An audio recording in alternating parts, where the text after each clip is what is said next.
আল্লাহ বলেন, বান্দা আমার মুয়াজ্জিন তোমাকে ডাকতো, আশহাদু আন্না মুহাম্মদ রাসূলুল্লাহ, আমি সাক্ষ্য দিচ্ছি হযরত মুহাম্মদ সাল্লাল্লাহু আলাইহি ওয়াসাল্লাম আল্লাহর রাসূল।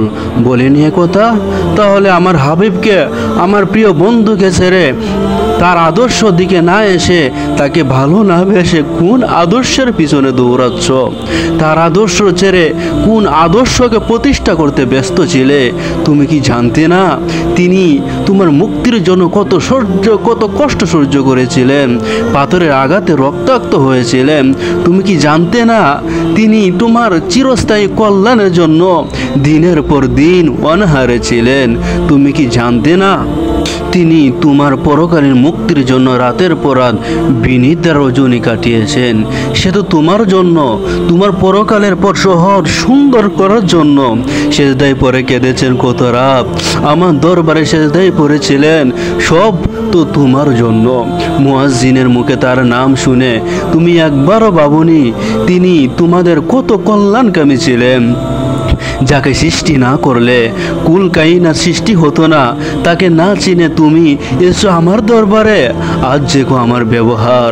তারপর আমার মুয়াজ্জিন যখন ডাকতো হাইয়া আলাস সালাহ, এসো নামাজের দিকে, এসো সফলতার দিকে, এ ডাকতো ছিল আমার পক্ষ থেকে মুয়াজ্জিন ডাকতো তোমাকে। তুমি তো শোনোনি, তোমার স্পর্ধা হতবাক নবমণ্ডল, তোমার দুঃসাহস দেখে জমিনও রাগান্বিত ছিল, তোমার অহংকার দেখে পাহাড়গুলো স্তব্ধ ছিল, তোমার বেয়াদবি দেখে কম্পিত ছিল সাগরের ঢেউ, তোমার দৃষ্টতা দেখে লজ্জিত আকাশের ফেরেশতারা। বান্দা, তুমি কাকে এড়িয়ে গেলে, কাকে অবজ্ঞতা করলে? এত বড় দুঃসাহস তুমি আমাকে অবজ্ঞতা করলে, আমাকে এড়িয়ে গেলে।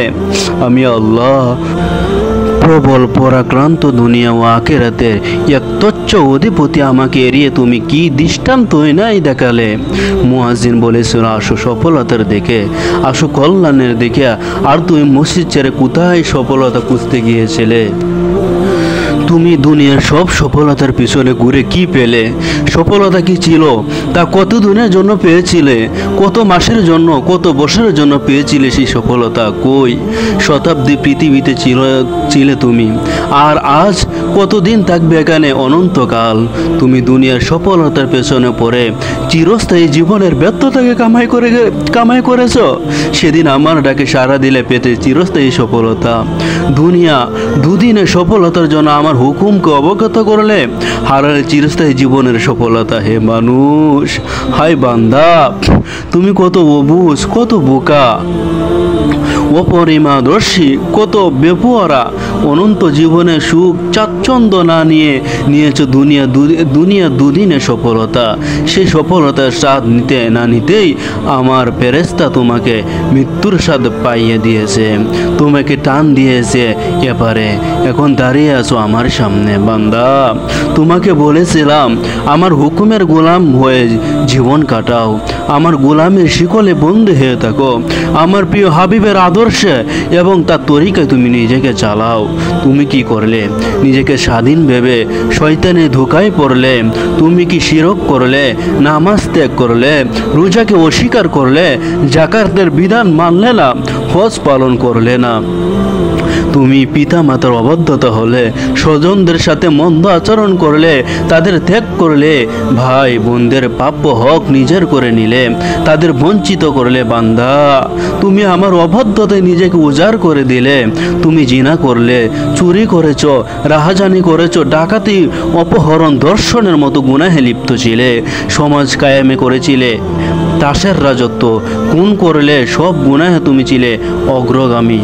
আজ চিরব দিবস, হিসাবের দিন, সব হিসাব নেওয়া হবে অক্ষরে অক্ষরে।